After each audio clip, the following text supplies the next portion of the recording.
We're pleased to have with us today Kurt Krueger, president of the Minnesota Soybean Growers Association here at Commodity Classic. Kurt, talk to us about the mood of soybean farmers in Minnesota. What are they talking about right now? I think the mood is actually pretty good. You hear a few stories about, well, pushing away or moving away from soybeans more to corn. I would dare say you're going to see that predominantly in the southern part of the state. However, soybeans, we're pretty proud of the fact that they are one of those adaptable crops. I think they've become more and more established in the northern part of the state, and I think we're going to continue to see that for years to come. So I dare say at the very least we are status quo. I think our production, acres-wise, will continue to remain where it's at. I really don't see us falling back, at least in the next year or so. You've got a strong, vibrant state association, a lot of people involved.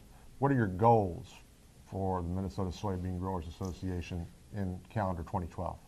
I tell you what, the focus, it seems like the last couple of years anyway, at least in my term where I've become very active, it's got to be more regulation, right to farm, water quality issues than anything else. It seems like that we can talk about so many different issues, but we always seem, when the conversation goes very long, we always seem to get back to that stuff. There's a lot of concern in regards to that. We could pretty much make a full-time job just out of that particular issue alone.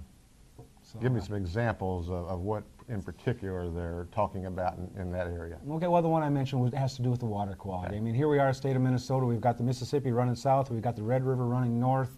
It comes down to the nitrates, the phosphorus, the sediment, the stuff, the bad things we don't really want to see in our water. I mean, no matter who you are, whether you're in agriculture, whether you're an urban resident or whatever. And this is the kind of stuff that seems to be fodder in a lot of media outsources, and it's kind of something, there are a lot of fires that we get the opportunity to put out in that regard. And I guess first and foremost what we need to do is make folks realize that ag is not the sole culprit when it comes to why these problems exist. And we are going to be battling that probably for as long as anyone I know is going to be walking this earth involved in agriculture. This is going to be one of those things that just will not go away anytime soon. Got to think that there's a considerable amount of discussion within your ranks about the upcoming Farm Bill.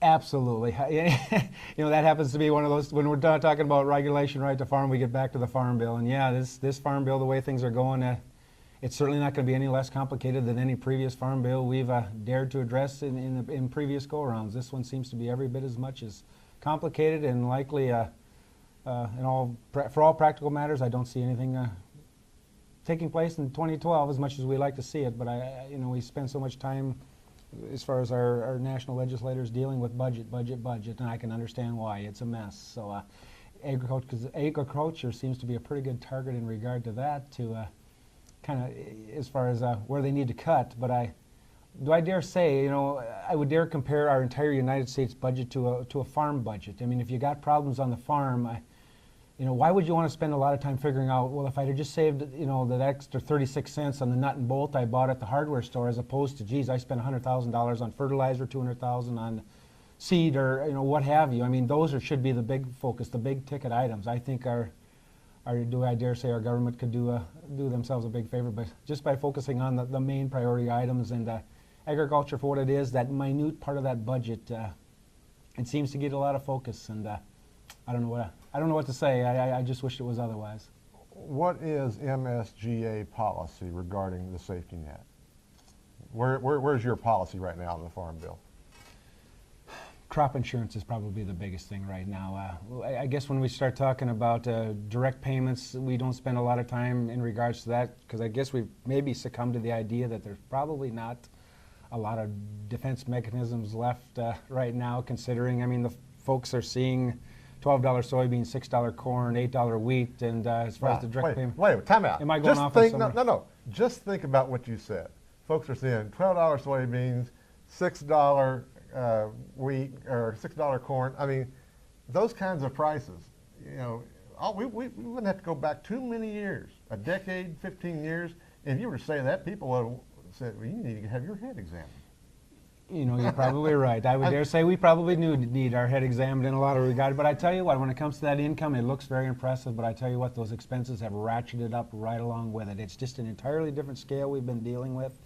So for that reason, when we head out to Washington, D.C., we head to our state capitol, all of a sudden folks are seeing this and thinking things are looking pretty good out in the ag sector. And for all practical purposes, you know, right now, ag economy, it isn't too bad. But I mean, do I dare say, we always see these things shifting. And I mean, not too far down the future, maybe a little further down the future, it always seems to change. We've seen this all before. And I mean, I'm not that old, but I'm not that young. And I've been around long enough to see where the good times do lead to bad. So we got to do what we can to address that. But keep our fingers crossed and, you know, and stay tuned that they still look at us in a favorable manner.